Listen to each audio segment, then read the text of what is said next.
Opposition ने कहा है कि हम स्पीकर को सपोर्ट करेंगे, मगर कन्वेंशन ये है कि डेप्यूटी स्पीकर ऑपोजिशन को मिलना चाहिए।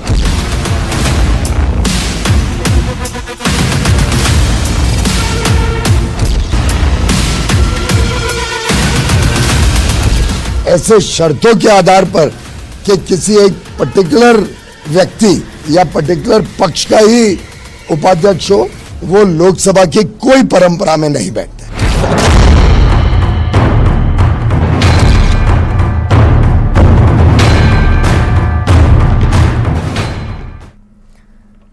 नमस्कार, मैं हूं शुभम मिश्रा और आप देख रहे हैं बहस बिहार की। आजाद भारत के इतिहास में यह पहली दफा हो रहा है जब अध्यक्ष पद के लिए चुनाव किए जा रहे हैं।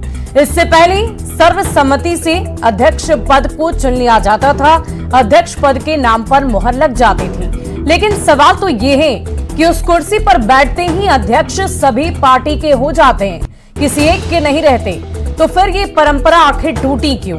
क्यों इस पर विवाद हो रहा है? राजनाथ सिंह के दफ्तर पर कांग्रेस के बड़े नेता केसी वेणुगोपाल की बैठक हुई और इस बैठक में वेणुगोपाल ने डिप्टी स्पीकर पद को लेकर सरकार के सामने शर्त रखी। राजनाथ सिंह कांग्रेस अध्यक्ष मल्लिकार्जुन खड़गे को फोन कर बातचीत भी की और सरकार की तरफ से आम सहमति बनाने की कोशिश हुई, लेकिन विपक्ष शर्तों के साथ समर्थन पर अड़ा रहा, जिसे सरकार ने मानने से ही इनकार कर दिया। अब लोकसभा स्पीकर का फैसला चुनाव के जरिए होगा। लोकसभा अध्यक्ष पद के लिए एनडीए की तरफ से बीजेपी के सांसद ओम बिरला उम्मीदवार हैं, तो वहीं इंडिया अलायंस की तरफ से कांग्रेस के वरिष्ठ सांसद के सुरेश उम्मीदवार बनाए गए। इससे पहले प्रोटेम स्पीकर के लिए भी सरकार और विपक्ष के बीच तकरार दिख चुकी है। विपक्ष डिप्टी स्पीकर के पद की डिमांड कर रहा है और इसी के बाद ये तकरार शुरू हुई। कांग्रेस का कहना है कि डिप्टी स्पीकर का पद विपक्ष को देने की परंपरा है और इसी बीच सवाल ये है कि स्पीकर पर नहीं बनी सहमति, तो आखिर इन सब का जिम्मेदार कौन है? इसी विषय पर आज हम चर्चा करेंगे और चर्चा करने के लिए हमारे साथ जुड़ गए तमाम गेस्ट पैनलिस्ट। प्रेम रंजन पटेल हमारे साथ, प्रवक्ता बीजेपी से जुड़े हुए हैं। स्टूडियो से राजेश राठौड़ भी है हमारे साथ, मुख्य प्रवक्ता कांग्रेस, और अंजुम आरा प्रवक्ता आरजेडी से हमारे साथ हैं। सारिका पासवान आरजेडी से हैं, अंजुम आरा जेडीयू से हैं और शशि शेखर वरिष्ठ पत्रकार भी हमारे साथ जुड़े हुए हैं। चलिए, आप सभी का बहुत बहुत स्वागत है न्यूज 18 बिहार झारखंड पर। मेरा पहला सवाल होगा कांग्रेस से। राजेश राठौड़ जी, आप ये बताइए कि इस परंपरा का निर्वहन लंबे वक्त से किया जा रहा है कि जिस पार्टी की सरकार देश में होती है उसी की तरफ से स्पीकर भी बनाए जाते हैं, अध्यक्ष पद पर, स्पीकर के पद पर वही बैठता है, और ये परंपरा तब भी थी जब आपकी भी सरकार थी। तो आखिर क्या परेशानी हो गई, क्या मुश्किल हो गई? देखिए, दो बातें हैं सुभी जी, एक परंपरा और एक नियम। परंपरा अगर रही है कि सत्तारूढ़ दल के ही स्पीकर होंगे, तो कई बार इस परंपरा का भी निर्माण किया गया है कि विपक्ष की ओर से डिप्टी स्पीकर हुआ है तब, जबकि अब की परिस्थिति ऐसी है जो सरकार अल्पमत की है, सरकार किसी को पूर्ण बहुमत की नहीं है। जो भी सरकार इस बार का जो चुनाव 18वीं लोकसभा का हुआ है, जनता ने किसी पार्टी को बहुमत नहीं दिया है, ये मिली जुली सरकार है। तो मिली जुली स्पीकर, डिप्टी स्पीकर तो हो, सहमति तो बने। हर परंपरा को तोड़ता कौन है? इस भारी पराजय के बाद भी सत्तारूढ़ सत्ता के गुरूर में इस परंपरा को तोड़ रहे हैं, इसलिए असहमति बनी। आज भी असहमति बन जाए कि नहीं, स्पीकर सत्तारूढ़ को, डिप्टी स्पीकर विपक्ष को जाए, तो ये लोग विपक्ष को खत्म करने की प्रयास कर रहे हैं। जनता ने इस बार बड़ा जनादेश विपक्ष को भी दिया है। हालांकि और कुछ होता जब 4 महीने तक 400 पार के नारे नहीं लगते होते। तो मैं अभी भी आग्रह करूंगा, सत्ता के गुरूर में न रहे, विपक्ष को भी सम्मान दे, डिप्टी स्पीकर विपक्ष को दे, ताकि परंपरागत तरीके से ही लेकिन कानूनी तरीके से भी सदन चलता रहे और देश के लोगों को लगे कि अगर जनता ने किसी को बहुमत नहीं दिया है तो सत्ता पक्ष और विपक्ष दोनों मिलके स्पीकर और डिप्टी स्पीकर का चुनाव सर्वसम्मति से किया। लेकिन इसको मानने से इनकार कौन किया? वो व्यक्ति जो सत्ता में है, जिनको पूर्ण बहुमत नहीं मिला है। जब आपको भी पूर्ण बहुमत नहीं मिला है, आप भी सहयोगी से ही तो मदद लेके स्पीकर बना रहे हैं, तो फिर मैं बात क्यों नहीं करूं? हक भी इनका ही बनता है। आप डिप्टी स्पीकर को लेकर सवाल खड़े कर रहे हैं। कई राज्य आपके भी ऐसे हैं, कई राज्य आपके भी ऐसे हैं। चलिए प्रेमरंजन पटेल से जवाब ले लेते हैं, बीजेपी प्रवक्ता हमारे साथ जुड़े हुए हैं। प्रेमरंजन जी बताइए कि इस वक्त क्या आपको ऐसा नहीं लग रहा कि विपक्ष बहुत सारी चुनौतियां लेकर संसद में मौजूद है? अभी 2 दिन भी नहीं बीते हैं और पहली बार आजाद भारत के इतिहास में ऐसा हो रहा है। सुभी जी, सबसे पहले तो मैं जो हमारे मित्र हैं कांग्रेस के प्रवक्ता राठौर जी, उनको बता देना चाहता हूं कि हमारा जो गठबंधन है 293 सीटों पर जीती है और बहुमत 273 की होती है। ये इनको शायद पता होना चाहिए। और इनके गठबंधन को 235 सीटें आई है। ये जो कह रहे हैं कि बहुमत नहीं आया है। दूसरी, ये परंपरा का निर्वहन जो है से होता रहा है कि लोकसभा का जो स्पीकर होता है ये सत्ता पक्ष का होता है और ये केवल जो ऐसे ये परंपरा नहीं है कि शर्तों के आधार पर चले। ये संवैधानिक दायित्वों का निर्वहन करने वाले स्थान है और जो अध्यक्ष होता है सभी सदस्यों को लेकर के दलगत भावना से ऊपर उठ करके सभी के हितों का ख्याल रखने का काम करती है। जहां तक इस परंपरा की आप बात कर रहे हैं तो 2 बार चुनाव लोकसभा के अंदर में हो चुके हैं। 1952 में भी जीबी मावलंकर, उसमें कांग्रेस पार्टी के ही 2 लोग खड़े हुए थे, जीबी मावलंकर, शंकर साताराम मोरे। और शंकर साताराम मोरे जी खुद जो है से अपना वोट वो जीबी मावलंकर को दिए थे। 1976 में भी जब बलिराम भगत जी अध्यक्ष बने थे उस समय भी जगन्नाथ राव जी चुनाव लड़े थे विपक्ष की ओर से और बलराम भगत जी की जीत हुई थी। तो ये परंपरा नहीं रही है। लेकिन हां, कोशिश हमारे तरफ से किया गया कि चुनाव नहीं होना चाहिए, निष्पक्ष तरीके से सर्वसम्मत लोकसभा का अध्यक्ष होना चाहिए ताकि संवैधानिक मर्यादाओं का पालन हो सके। लेकिन ये अविश्वास कैसे पैदा हुआ? बातचीत करने की बात कही गई। कोई जो ऐसे संवैधानिक दायित्वों का निर्वहन नहीं होता है कि आप ये मानिए तब हम मानेंगे, ऐसा शर्त कर करके इनका इस बात का जो है से ये बताता है कि आने वाले समय में ये लोग संसद को नहीं चलने देना चाहते हैं, संवैधानिक मर्यादाओं को तार तार करना चाहते हैं, संवैधानिक मर्यादाओं का चलिए इसका जवाब आरजेडी से सारिका पासवान हमारे साथ जुड़ी हुई है। सारिका जी, नजर आ रहा है ये नौबत ही क्यों आई, क्यों इस तरह की चर्चा हो रही है? 150 सांसद को सस्पेंड किए थे, फिर उन पर विश्वास आसानी से कैसे करें?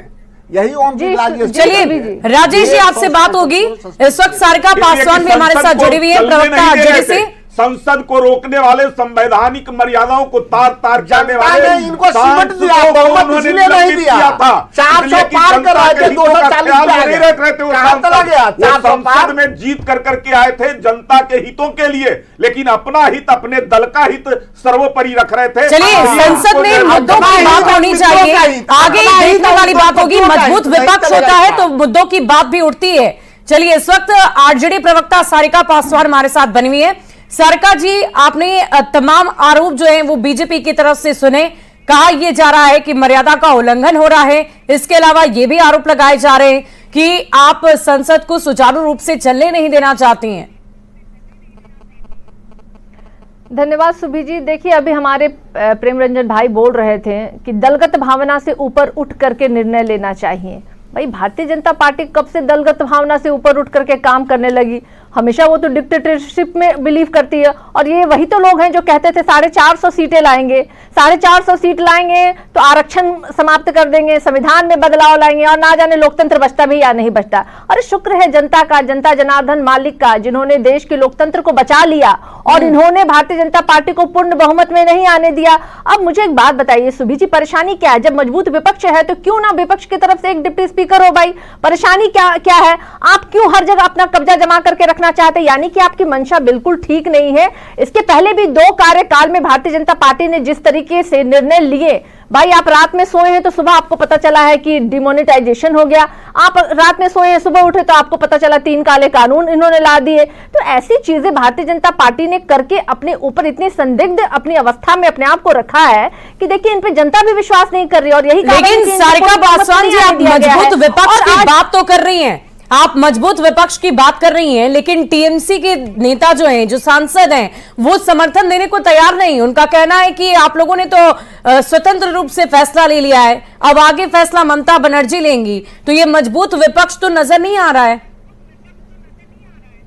नहीं सुभी जी, ये सब जो बातें कही जा रही है ये हवाई बातें। हमारे गठबंधन की तमाम दलें जो है ना, वो एक मत से और सबका विश्वास है कि अभी लोकसभा में एक डिप्टी स्पीकर जो है वो विपक्ष का होना चाहिए और एक तालमेल जो है वो बनी रहे सदन के अंदर। सदन की गरिमा जिस तरीके से भारतीय जनता पार्टी ने 2 शासनकाल में तार किया है, उस गरिमा को भी वापस लाना है। बहुत सारी चीजें बदलाव होनी बहुत जरूरत है, क्योंकि 10 साल के शासनकाल में भारतीय जनता पार्टी ने लोकतंत्र पे सबसे ज्यादा कुठाराघात किया है, संविधान पे कुठाराघात किया है। जिस तरीके से अभी बयानबाजी भी इनके वीर लोग दे रहे थे, और आज देखिए सबने उसी संविधान को उठा करके माथे से लगाया और शपथ खाया, लेकिन वो उस संविधान में विश्वास करने वाले लोग नहीं है। तो संविधान की इज्जत, मान प्रतिष्ठा, देश की मान प्रतिष्ठा बनी रहे, लोग सभा का मान प्रतिष्ठा और सदन का मान प्रतिष्ठा बनी रहे, इसके लिए बहुत जरूरी है कि अगर स्पीकर जो है अगर सत्ता दल से होता है तो डिप्टी स्पीकर निश्चित रूप से विपक्ष से होना चाहिए, तभी तो ये तालमेल बना रहेगा। वरना ये तो वही लोग हैं ना जिसका मैंने आपको जिक्र किया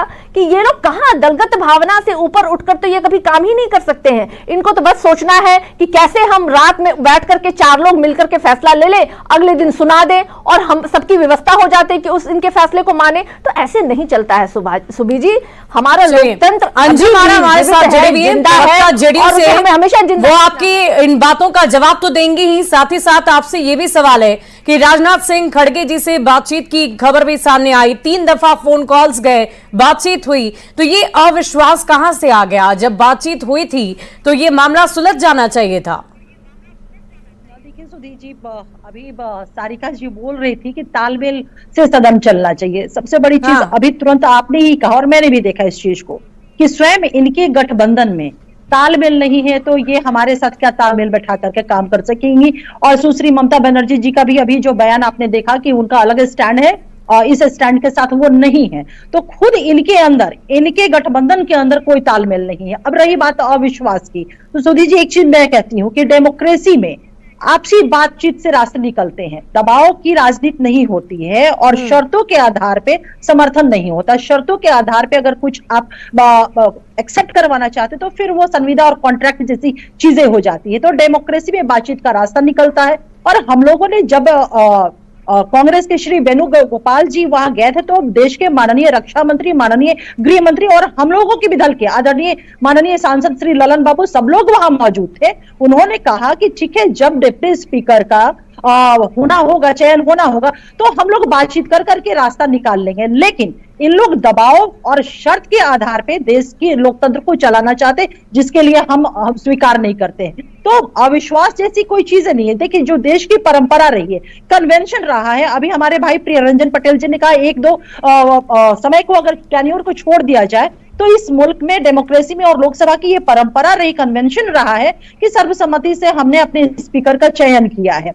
अब लेकिन ये तो डेप्यूटी स्पीकर के पद की मांग कर रहे हैं और 17वीं लोकसभा की बात करें तो उस दौरान भी डेप्यूटी स्पीकर नहीं थे, तो क्या ये पद हमेशा खाली ही जाएगा? इसके ऊपर सहमति क्यों नहीं बन पा रही है? नहीं सुधीर जी, सहमति की बात हम लोगों की तरफ से रही है। जब डिप्टी स्पीकर का चुनाव होगा, इलेक्शन होगा या सर्वसम्मति से तय होना है, तो स्पष्ट हमारे एनडीए गठबंधन के जो शीर्ष नेतृत्व इस बैठक में थे, उन लोगों ने स्पष्ट तौर पे कहा कि जब ये होगा तो हम लोग बैठ करके आपसी सहमति से तय कर लेंगे। तो ये चीजें को, इस चीज को तो मानना चाहिए था। लेकिन यहाँ तो दबाव की राजनीति करना है, यहाँ तो शर्तों के आधार पे समर्थन देने की बात करनी है। अब एक चीज ये बताइए, समर्थन के साथ अगर शर्त जुड़ता है तो क्या उसको समर्थन माना जाएगा? फिर तो होगा कि आप कंडीशन के आधार पे आप दबाव में अपनी बात को मनवाना चाह रहे हैं। अब मैं और हम सभी तो यही तो एक मजबूत विपक्ष की पहचान भी होती है। ये मुझे लगता है कि क्या ये चुनौती आप लोगों के लिए नहीं है संसद में?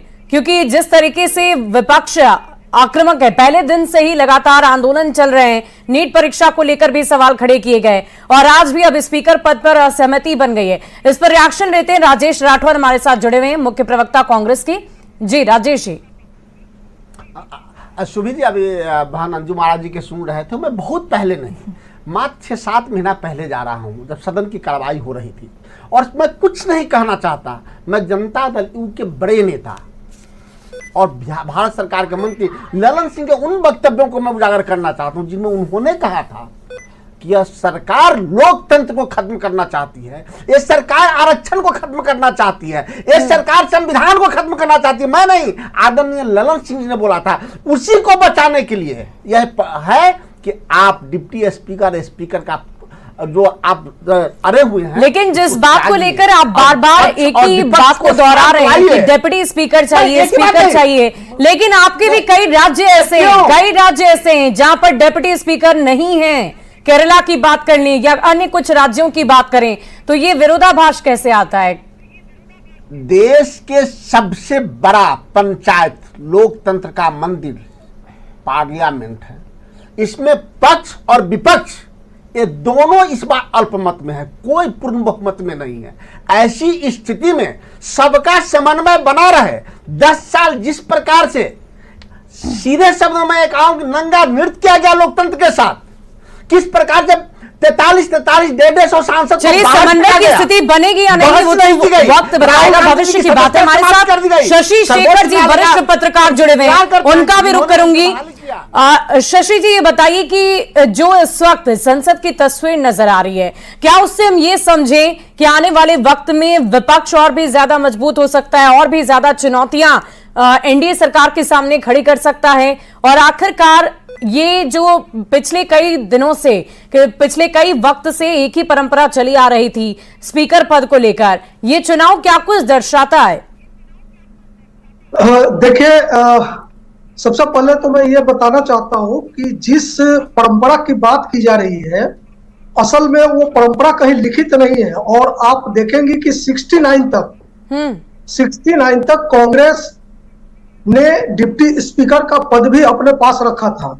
लेकिन 69 से फिर ये परंपरा शुरू हुई कि हम डिप्टी स्पीकर किसी और पार्टी को देंगे। और पहली बार जीजी सोरेन, वो एक पार्टी के, मतलब एक नेता वाली पार्टी थी, एक सांसद वाली पार्टी जीजी सोरेन की, उनको लगभग 7 से 8 साल तक डिप्टी स्पीकर का पद मिला। अब चूंकि यहाँ कांग्रेस और बीजेपी के दोनों प्रवक्ता बैठे हैं, तो मैं उनको थोड़ा थोड़ा डाटा याद दिलाना चाहता हूं कि जब 77 में जनता पार्टी की सरकार बनी थी, तो उस समय भी डिप्टी स्पीकर का पद जो है कांग्रेस को दिया गया था जी। और जब 89 में बीपी सिंह की सरकार बनी थी बीजेपी के सपोर्ट से, तो उस समय शिवराज पाटिल को डिप्टी स्पीकर बनाया गया था। तो ये परंपरा 69 के बाद डेवलप हुई है और एक हेल्दी परंपरा थी कि हम स्पीकर आमतौर पर जो सत्तारूढ़ दल है उसका रखेंगे। हालांकि अटल जी के समय में आप देखेंगी तो वो इतना अच्छा बेहतरीन वो समय था कि उस समय जीएमसी बाल योगी और मनोहर जोशी जैसे लोग लोकसभा के अध्यक्ष हुआ करते थे। मतलब खुद बीजेपी के भी नहीं लोग होते थे, सहयोगी दल के लोग जो है लोकसभा अध्यक्ष होते थे। तो लोकसभा अध्यक्ष जो होता है या उपाध्यक्ष जो होता है, वो किसी एक पार्टी का नहीं होता है, वो पूरे संसद का प्रतिनिधित्व करता है। और मैं याद दिलाना चाहता हूं कि एक दूसरे जो हमारे जीवी मावलंकर के बाद अयंगर साहब हमारे जो लोकसभा अध्यक्ष हुए थे, उसी समय ब्लिट्स का एक प्रिविलेज मोशन आया था। ब्लिट्स पत्रिका थी जिसने जेबी कृपलानी के खिलाफ एक आर्टिकल छापा था जो कि आपत्तिजनक था, और इसके खिलाफ प्रिविलेज मोशन आया। और जो अयंगर साहब थे कांग्रेस के थे, जेबी कृपलानी सोशलिस्ट पार्टी के थे, लेकिन अयंगर साहब ने पूरे सदन की प्रतिष्ठा रखी और बकायदा जो भी सजा होता है संसदीय कानून में वो सजा मिली। तो मैं ये कहना चाहता हूं कि स्वस्थ परंपरा तो यही कहता है कि आप सबको मिलाकर चलिए जी, एक साथ। समन्वय की बात होती है और संसद लोकतंत्र का मंदिर होता है, यहाँ पर जनता के मुद्दों को उठाना चाहिए। और इसके लिए जिस तरह की चर्चा आपने भी की कि अध्यक्ष पद का जब चुनाव किया जाता है, जिस व्यक्ति को चुना जाता है वो किसी एक पार्टी का नहीं होता, उसके ऊपर पूरे संसद की जिम्मेदारी होती है। और ऐसे में इस तरह की परिस्थिति बननी नहीं चाहिए। बहरहाल ये परिस्थिति अगर ऐसी बनी है, जी जी, संजीव रेड्डी को जब पहली बार स्पीकर चुना गया था तो उन्होंने कांग्रेस से इस्तीफा दे दिया और यही कहते हुए इस्तीफा दिया कि अब मैं पूरे सदन का प्रतिनिधि हूं, कांग्रेस का नहीं हूं। तो ये गरिमा रही है हमारे संसदीय लोकतंत्र की। वो वाकई गरिमा आज ये बहुत ही बनी है। खूबसूरत उदाहरण आपने दिया है और यही समझने की जरूरत है इन राजनीतिक दलों को, ताकि इस तरह की चर्चा सदन में उठे ही ना। अगर चुनाव कल होते हैं तो देखने वाली बात होगी कि जीत किसकी होगी। हालांकि ऐसी पहले से ही अनुमानित आंकड़े जो एनडीए के हैं उसके अनुसार ओम बिरला ही एक बार फिर से हो सकते हैं, लेकिन कल जो कुछ भी तस्वीर होगी, कल सुबह 11 बजे संसद में चुनाव होंगे, उसके बाद जो भी परिणाम होगा वो हम सब के सामने होगा। लेकिन फिलहाल आप सभी का हमारे साथ जुड़ने के लिए बहुत बहुत शुक्रिया।